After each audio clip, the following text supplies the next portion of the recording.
Hi, I'm State Representative Steve Reick, and I just got done listening to the governor's budget address this afternoon, and I have a couple of things I'd like to say about it. The first one is dealing with revenue.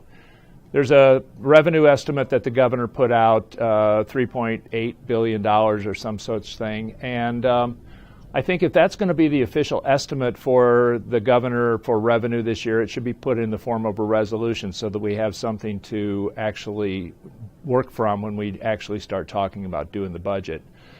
When he talks about the sources of revenue for this next fiscal year, aside from not selling the Thompson Center, I didn't hear anything that was any less speculative than Governor Rauner did 2 years ago or last year when I listened to his budget addresses. So I know a budget is an aspirational document, but the fact is that to anticipate revenue that hasn't even been introduced in the form of legislation, I think is a little premature.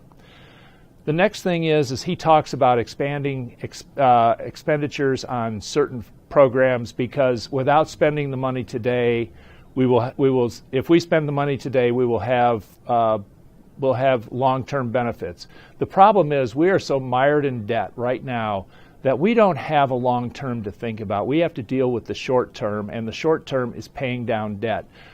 Expanding programs with the hope that somewhere down the line they will pay financial dividends is short-sighted when you have a situation like we have here in Illinois.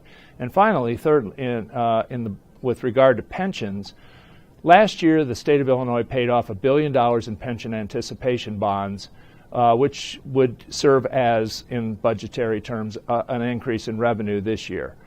The fact is that he now wants to borrow $2 billion against future pension obligations and put $1 billion of that into general revenue.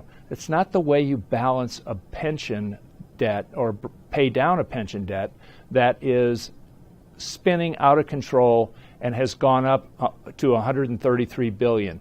We started off with $132 billion the year before. We fully funded our pensions, and we're $1 billion further in the hole.